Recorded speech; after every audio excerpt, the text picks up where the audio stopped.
जय महाराष्ट्र मित्रांनो, रेल्वे विभागातर्फे latest update आलेला आहे।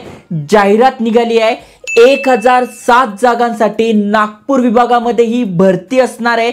खासियतेची अशी आहे की कुठलीही एग्जाम नाही आहे, म्हणजे कुठलीही परीक्षा नाही आहे, कुठलीही फी नाही आहे, डायरेक्ट तुमचं सिलेक्शन होणार आहे। 10वी मध्ये जे पण तुम्हाला मार्क पडले त्या बेसिसवर सिलेक्शन होणार आहे। कमीत कमी तुमचं 15 वय आहे, तुम्ही अप्लाय करू शकताय। सगळी माहिती तुम्हाला आजच्या व्हिडिओत सांगतोय, कारण की यांची ऑफिशियल नोटिफिकेशन आली आहे। अप्लाय करणं सुरू झालंय, 4 मे पर्यंत आपण अप्लाय करू शकतोय। सगळी माहिती समजून घ्या। त्याआधी चॅनलवर नवीन आला असाल, आयकॉनिक मराठी चॅनल सबस्क्राइब केलं नसेल तर करून ठेवा। चला तर बघूया डिटेल मध्ये।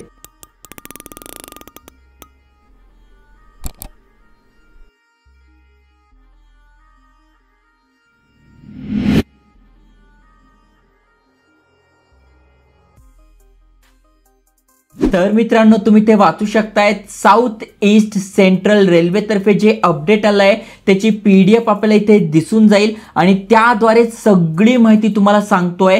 जसं की बघा, अप्लाय करणं सुद्धा सुरू झालेलं आहे। नोटिफिकेशन 1/4/2025 रोजी आली आहे आणि अप्लाय करणं आजपासून सुरू झालंय। नागपूर डिव्हिजनचे जे पण वर्कशॉप आहे त्या ठिकाणी या जागा असणार आहे आणि भरपूर साऱ्या पोस्ट आहे। जसं की तुम्ही ते बघू शकताय, टोटल जर आपण बघितलं तर 1007 या जागा असणार आहे। वयाची अट तुम्ही बघू शकताय, कमीत कमी तुमचं वय 15 वर्ष आहे, जास्तीत जास्त 24 वर्ष आहे, तुम्ही अप्लाय करू शकताय।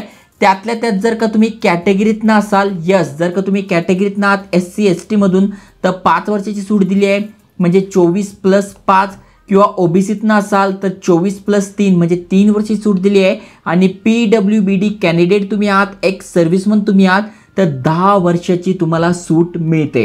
सगळ्यात महत्त्वाची गोष्ट म्हणजे सिलेक्शन कसं होणार आहे ते समजून घ्या। तर इथे सिलेक्शनसाठी कुठलीही एग्जाम नाही आहे, कुठलीही फी नाही आहे। जे पण मार्क तुम्हाला पडले 10वी मध्ये त्या बेसिसवर तुमचं इथे सिलेक्शन होणार आहे। बघा, 10वीचे मार्क आणि ITI तुमचं झालंय, कुठल्या ट्रेडसाठी अप्लाय करताय त्यानुसार तुम्हाला इथे सिलेक्शन होणार आहे, तशी लिस्ट लागणार आहे।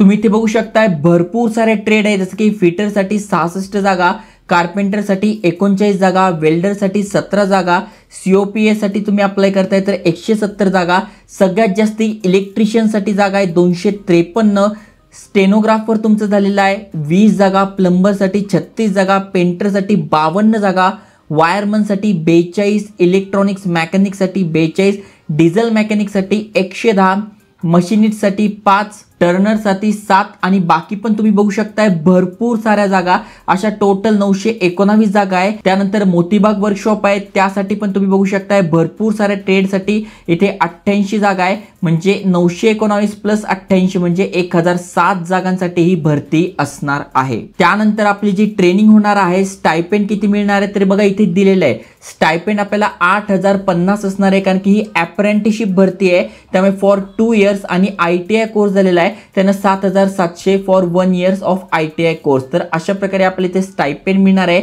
1 वर्षाचं हे ड्युरेशन असणार आहे, म्हणजे 1 वर्षाची अप्रेंटिसशिप आहे, ज्यामध्ये तुमची मेडिकल फिटनेस वगैरे सगळं होणार आहे। महत्त्वाचं म्हणजे ज्यांना रेल्वेमध्ये जॉब लागायचं आहे किंवा अनुभव बघताय त्यांच्यासाठी ही चांगली अपॉर्च्युनिटी असणार आहे। अप्लाय करण्याची शेवटची तारीख कुठली आहे तर 5/4/2025 पासून, म्हणजे 5 एप्रिल पासून 4 मे पर्यंत तुम्ही अप्लाय करू शकताय। 1 महिना तुमच्याकडे आहे। तुम्ही 10वी पास आहात प्लस ITI झालेला आहे, जे आपण ट्रेडसाठी तुम्ही अप्लाय करताय त्यामधून, तर तुम्ही इथे बिंदास अप्लाय करू शकताय। अप्लाय कसं करायचं तर भारत सरकारचं हे अप्रेंटिसशिप पोर्टल आहे, यावर तुम्हाला सगळ्यात आधी तुमचं अकाउंट क्रिएट करून घ्यायचं आहे। ऑलरेडी अकाउंट असेल तर लॉग इन करून घ्यायचं आहे आणि लॉग इन करून तुम्ही इथे अप्लाय करू शकता या रेल्वे भरतीसाठी। त्यामुळे जे जे एलिजिबल आहेत त्यांनी नक्की अप्लाय करा, मित्रांसोबत शेअर करा। जय हिंद, जय महाराष्ट्र।